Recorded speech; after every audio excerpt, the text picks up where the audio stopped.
রোজামুখে হিন্দুর মৃতদেহ কাঁধে নিয়ে শ্মশানে দাহ দত্তপুকুরের ঘটনায় সম্প্রীতির ছোঁয়া। দত্তপুকুর থানার অন্তর্গত কোটরা গ্রাম পঞ্চায়েতের পানশিলা এলাকার বাসিন্দা বাসুদেব নন্দী দীর্ঘদিন ধরেই অসুস্থ ছিলেন। পরিবার বলতে ছোট মেয়ে এবং তার স্ত্রী, তবে দুজনেই মানসিক ভারসাম্যহীন বলেই জানা যায়। তিনি হঠাৎই মারা যান।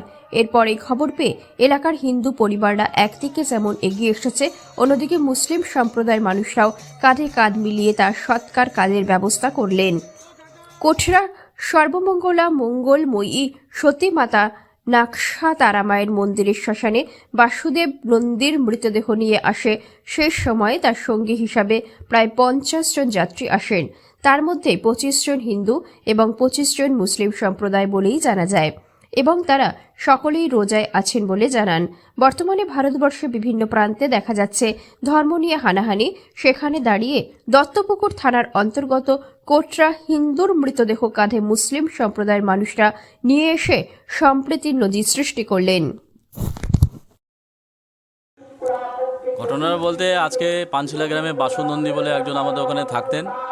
তিনি সকালে হঠাৎ আমাদের কাছে খবর আসে যে তিনি তার বাড়িতে মারা যান। তিনি দীর্ঘদিন ধরে অসুস্থ ছিলেন। ব্যাপার হচ্ছে, মারা যাওয়ার পরে ওনার পরিবার বলতে একজন ওনার ওয়াইফ স্ত্রী আছেন এবং একজন মেয়ে আছেন। দুজনাই একটু মানসিক ভারসাম্যহীন, অ্যাবনর্মাল টাইপের। এর আগে তিনি বিভিন্ন অসুস্থ ছিলেন।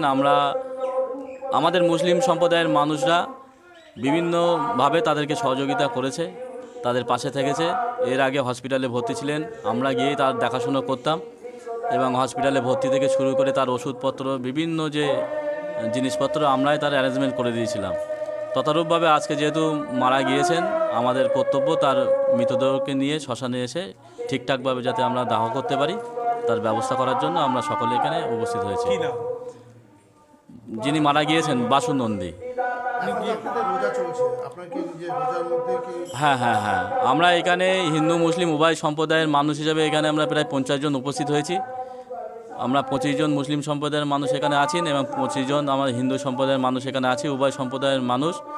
আজকে আমরা যেখানে মুসলিম সম্প্রদায়ের যারা এখানে উপস্থিত আছে, আমার ভাইরা দাদারা আমার সঙ্গে এসে সকলেই রমজান মাসের, পবিত্র রমজান মাসের তারা উপবাসে আছে। মোহাম্মদ রফিউল্লাহ সর্দার। তো আমি কোনোদিনই তো জাতপাত বিচার করিনি এই মন্দিরে। হাজি সাহেব এলেও প্রধান সাহেব এখানে আছে, কোনোদিন বলিনি যে মন্দিরে ঢোকা হবে না কাউকে। যে যাই আসুক তাদের আগে আমার দরজা খুলে দিতে হয়, তারা ব্যথা পাবে। আমি যখন করলবাগে দিল্লি 27 দিন আমল করেছিলাম তখন তো তারা আমাকে বাধা দেয়নি। দুবাই মসজিদে যখন 17 দিন বা আমল করেছিলাম তাও বাধা দেয়নি, তারা আমাকে সহযোগিতা করেছে। বয়রাগেরা মসজিদে সাধনা করলাম, আমি শুধু জাতপাত খুঁজেছিলাম যে মানুষকে এত কিনা, শুধু কিছুই পেলাম না। সেটা তো কিছুই পেল না, সব দিল এক। এই দুদিনের জন্য এসে সবার যেতে হবে, কেউ থাকবে না। এই যে মনোবৃত্তিটা আমাদের নিচ রয়েছে, কে ওই জাত এই জাত, এটা আমার জীবনে আমি করিনি, আজও করব না।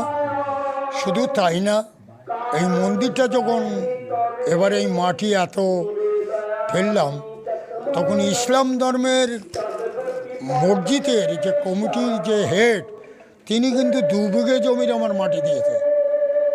এই মাটি যা ফেলা রয়েছে সব। আজকে যে এই যে মুসলিম সমাজের মানুষরা হিন্দু সমাজের যে ব্যক্তিকে দাহ করার জন্য, তাদেরকে কি বলবেন? এটা তো আমার সৌভাগ্য, অনেক ভাগ্যবান। এইটাই তো আমি মনে সম্পৃক্তি বজায় রাখা। আজকে জানো, আমার এই কথাটা বলতে খারাপ লাগে, একটা ইসলাম ধর্মের সন্তান কি কেউ মারা গেলে তাদের কোনো দায়িত্ব নেই, তারা সবাই এগিয়ে আসে। আর আমাদের ভেতরে কি হয়, এগিয়ে আসে না। সমস্যাটা এই জায়গায় কিন্তু খুব গণ্ডগোল করে গেছে। রাগ করবে না, আমি হিন্দু হয়ে বলছি, উঁকি মেরে দেখে চলে যায়। তাদের যে আজকে এত বড় একটা আত্মীয় হোক, জি হোক, বাবা হোক, মা হোক মারা গেল, আর আমরা দেখে পাশ কাটিয়ে চলে যাচ্ছি। ইসলাম ধর্মের একটা জিনিস আছে, সবাই ছুটবে দেখতে। আমাদের সেই প্রসঙ্গটা এরা ধর্ম করছে, ধর্মের জায়গায় এরা কত পিছিয়ে যাচ্ছে। সেই দুদিনে যদি মানুষের পাশে না দাঁড়াতে পারলাম তো কিসের আমরা মানুষ? আমারও তো একদিন যেতে হবে। আপনার নাম? হ্যাঁ, আপনার নাম? আমার নাম স্বপন সাধু বলে ডাকে, স্বপন ঘোষ নাম। দেখুন, আমার গ্রামের নাম পানশিলা, কোটরা অঞ্চলের অন্তর্গত। আমাদের এখানে হিন্দু মুসলমান বলে কোনো কিছু নেই। হিন্দু মুসলমান বলে কোনো কে হিন্দু কে মুসলিম বোঝা খুব মুশকিল। মানে একজনের হিন্দুর বিপদে মুসলিমরা পাশে থাকে, মুসলিমের বিপদে হিন্দুরা পাশে থাকে। এই যে ছেলেটি মারা গেল বাসু নন্দী, ও একদম মানে মুসলিমদের কাছেই থাকতো, সুবিধে অসুবিধে ওরাই সব দেখাশুনো করতো। যদিও আমার নাম বিদ্যুৎ নন্দী, ওই যে বাসু নন্দী মানে আমাদেরই দেইজি, কিন্তু ওর স্ত্রী ওর মেয়ে দুজনাই অ্যাবনর্মাল। ওই একজনাই কিন্তু কর্মক্ষমতা ছিল, কিন্তু সমস্ত ওর এর ভিতরে বেশ কয়েকদিন ধরে ভুগছিল। মুসলিমরাই ওরে হসপিটালে নিয়ে গেল। প্রথমে একটু ডাক্তার দেখালো, তারপর বারাসাত হসপিটাল, তারপর আরজিগড়। কিন্তু আমাদের হিন্দুদের ভিতরে আমাদের কোনো প্রয়োজন হয়নি। ওরা সমস্ত সব কিছু, সে ওষুধ বলুন, ডাক্তার বলুন, গাড়ি ভাড়া বলুন, যাই বলুন, সমস্ত সব ওরা সব দেখাশোনা করে। এই যে এখন বিভিন্ন রাজনৈতিক দল মানে হিন্দু মুসলমান একটা বিভাজনের মধ্যে যাচ্ছে, এই জায়গাটাকে কীভাবে? দেখুন, মিলেমিশে যদি কোনো কাজ না করা হয়, যেমন ধরুন ভাই যদি মিল যদি না থাকে, তাহলে সংসার অশান্তি লেগেই থাকে, সে সংসারে কোনো দিন উন্নতি হয় না। ঠিক মানে দেশের ভিতরেও, দেশ বলুন, রাজ্য বলুন, যাই বলুন, হিন্দু মুসলিম যদি মিলেমিশে যদি না থাকে, তাহলে কিন্তু দেশ কিন্তু আস্তে আস্তে রসাতলের দিকে যেতে থাকবে। যেমন এর উদাহরণ পাকিস্তান বলুন, বাংলাদেশ বলুন। কিন্তু আমাদের ভারত গণতান্ত্রিক দেশ, আমাদের এখানে হিন্দু মুসলিম সমস্ত সব মিলেমিশে থাকায় বলে আমাদের এখনো ভাবটা এখনো ঠিক আছে। আপনার বিদ্যুৎ নন্দী। আপনি প্রতিবেশী? হ্যাঁ, আমার প্রতিবেশী।